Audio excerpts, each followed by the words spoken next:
So, guys, welcome back to episode 58 of the Mainly Celtics podcast.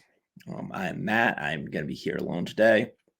We're going to quickly, I think, preview playoffs, although we're in kind of the same situation we were last week. We really have no idea what's going on and who we're going to play. Um, right now, as it stands, we're currently sitting in the 3 seed. We're a half game behind Brooklyn. So if we win, we do jump to the number 2 seed. If we lose, I believe we're staying in the 3 seed based on what Stool Greeny had tweeted, saying that we have the tiebreaker over Philadelphia. So it's looking like we're going to be the 2 or 3 seed. The 3 seed's pretty much going to be we're going to be facing the Bulls if we are the 3 seed. I think the Celtics have played the Bulls pretty well this year.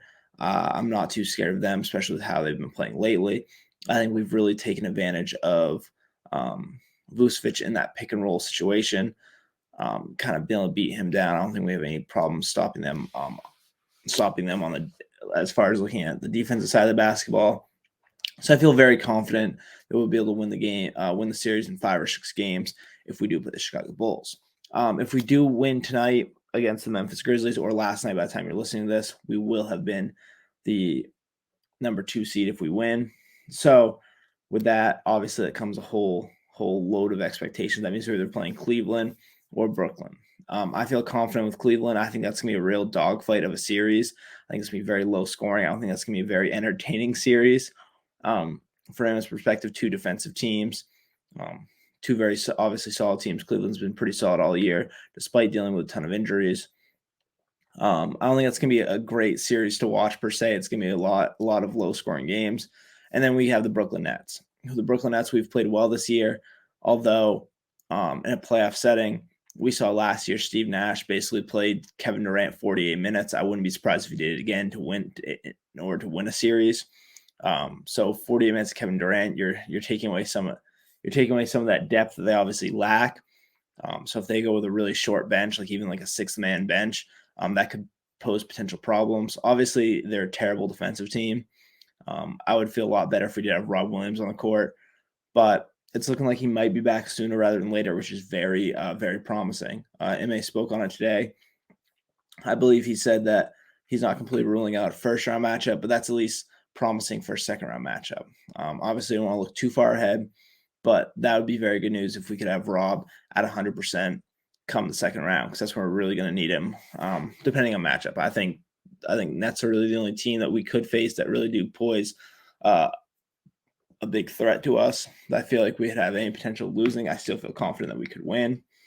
I'd still put us as favorites. If I was a betting man, I would definitely bet money on the Celtics winning that series.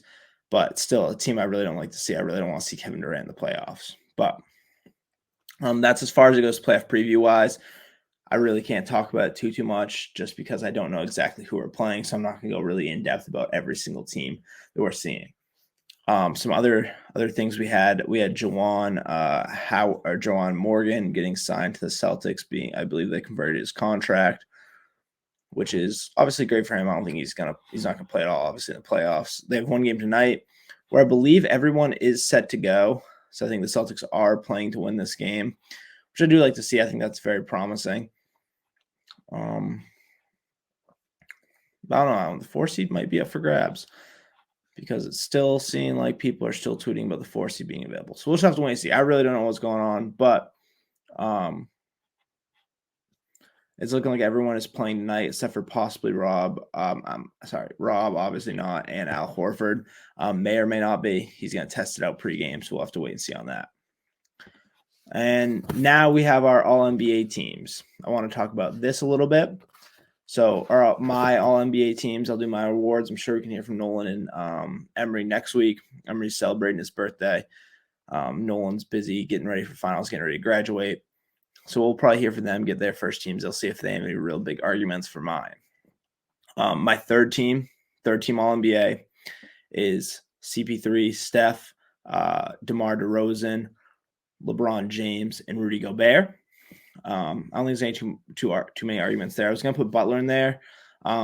Spoiler, there's going to be no Heat players in this. They just had so many guys miss so many games.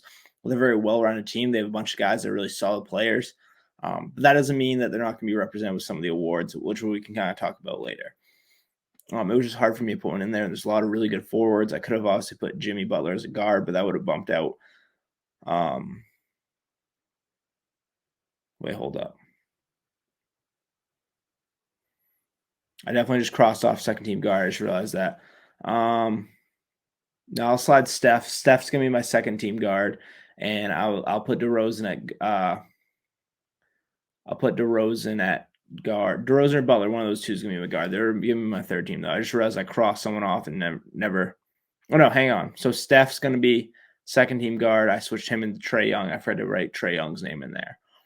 So CP3, Trae Young, DeMar DeRozan, LeBron James, and Rudy Gobert, my third team.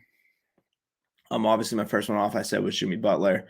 Just hard to put him there. He missed a ton of games. Didn't really put up any crazy numbers to go along with that. My second team is going to be John Morant. Obviously, they've been an incredible team this year. I know he's missed a bunch of games, but he's played extremely well in the games he has played, put up some big numbers, and their team has been the second best team in the NBA. My other guard, like I said, was Steph. Steph put up an MVP like first half. He's really started kind of slow down second half, but still they're the number 3 seed out west. And he's played well enough all year. He's still averaging like 25, 5, and 5.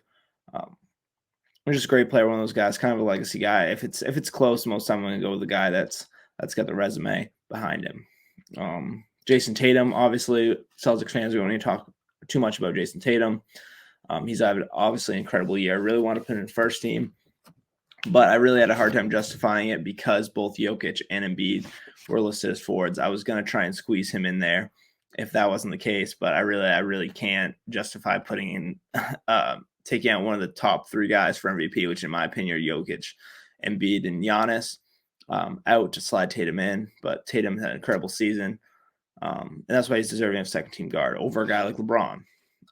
Durant's my other forward. Durant's obviously missed a ton of games this year, but he's been incredible when he's played. Been an MVP like level when he has played. And my second team center is Cat. I think Cat's played incredible so far this year. The Timberwolves are actually a pretty competitive team this year, which is nice to see. They have a lot of great young players. I think the best of which is Cat. And center's not all too strong this year. Obviously, even beating Jokic at the top, but even Gobert really didn't have an outstanding year numbers wise, team success wise. So that's why I felt pretty good about putting Cat as my second team center. And then first team, that I think it's gonna be pretty obvious at this point who's gonna be left for first team. We have Luka. He's obviously an incredible year, averaging a near triple double. Plays on one of the best defenses in the NBA. One of the better. They've been kind of a surprise team based on what we've seen last year, where they didn't make a whole ton of changes till the trade deadline.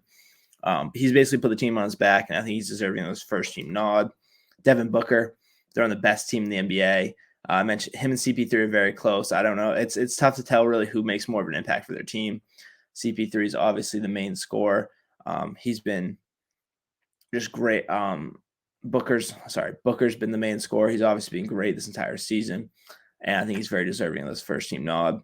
And then we have our 3 top MVP candidates in Giannis, Embiid, and Jokic. I don't think there's really any debate this year that those 3 have been the best players in the NBA this season. And because both Embiid and Jokic have forward designations as well as centers, I felt good about putting them, all 3 of those guys, on the first team as basically the front court. Yeah. I mean, I don't think there's any argument. I mean, Jokic, every advanced analytics favored Jokic. Every standard analytics looks at Embiid. And then you have Giannis also putting up crazy numbers. Like, this is a very just 3 very good players. I think all very deserving of first team nod. So it's nice that hopefully both these guys are going to get that first team validation. Then we have our awards. I think Depoy is smart. I think we kind of hinted at last week. Obviously, he's top amongst guards. We see the importance. I think the eye test, obviously, for us plays a big factor. I'm going to see how every single player plays on a given night, but just his ability to switch 1 through 5, which is so valuable in the modern NBA because we don't have a lot of those isolation plays like we've seen, obviously, in the past. He's been huge. He's great. He's able to get the standard stats like steals. He draws a lot of charges. Plays on the number 1 defense in the NBA. He is the team's defense is better with him on the court than off on the number 1 defense in the NBA. Just a whole boatload of things. Like, really, the metrics go on and on as far as his impact from his position is just so rare. I think he's going to be the first guard since before I was born, 1996, to win the Depoy Award, which is going to be awesome to see. Coach of the year, I had Monty Williams. The Suns were by far and away the best team in the NBA this year, and they had a lot of guys miss quite a significant amount of time. So I think that's very impressive for them.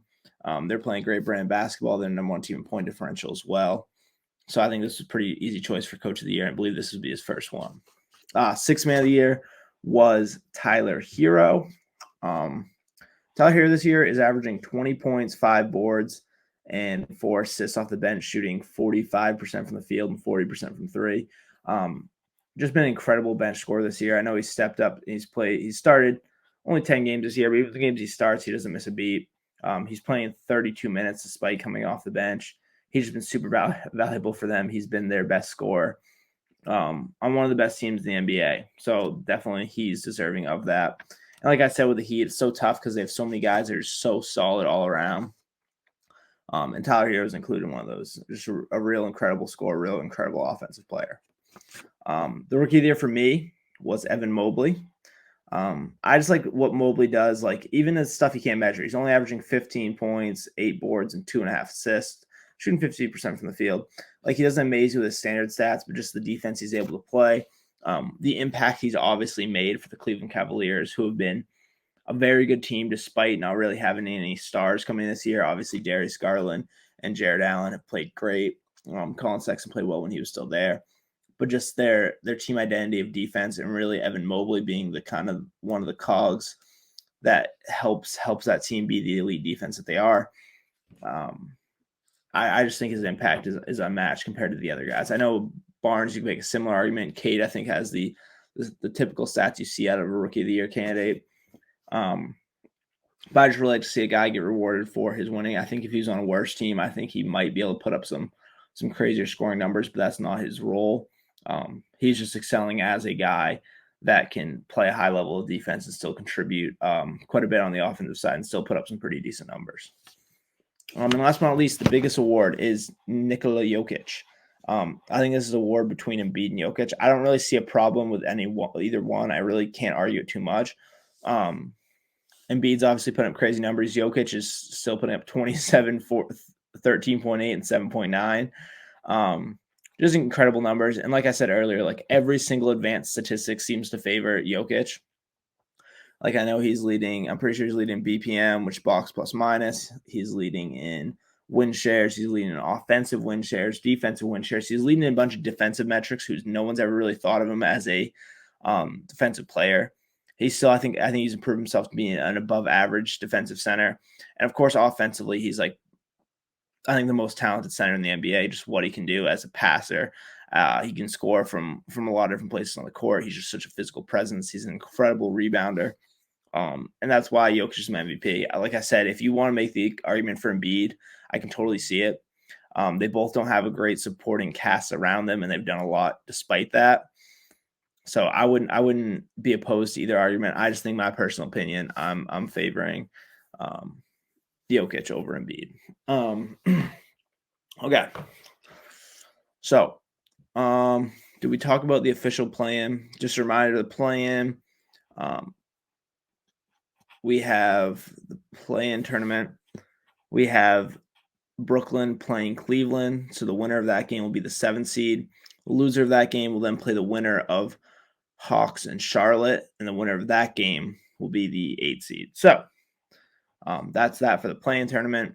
I don't think there's any more topics we really need to touch on, unless I really missed something this week. I thought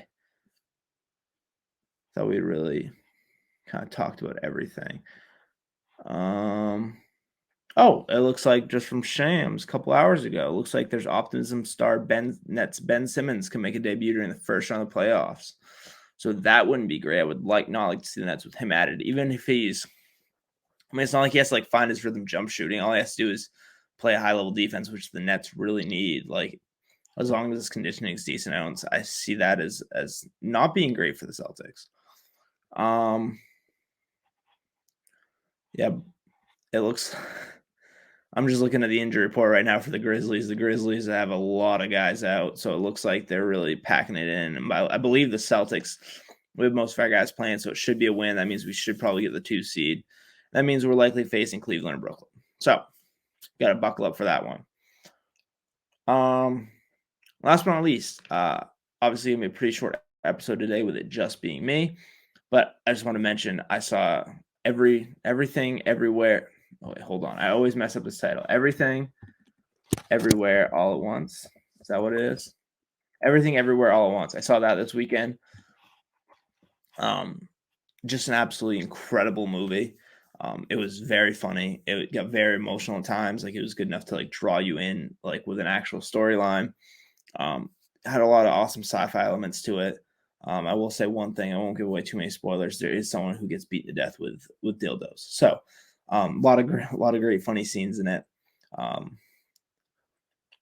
Just great movie. Like I would recommend it to absolutely everyone. Like I think it's an absolutely hilarious movie. As well as just being like it's one of the best movies I've ever seen. So I think that everyone should go see that. We have the Celtics game tipping off soon, in moments now. Obviously, you've seen the result by last night. Last thing, Red Sox to start out. Yeah, the game's about to start for the Red Sox as well. They're 0-2 so far, not looking great. I went to the Sea Dogs game. The Sea Dogs did much better on Friday night. David Hamilton, I believe, had 7 RBIs. He had 2 home runs, a triple and double. Just absolutely crazy performance from him.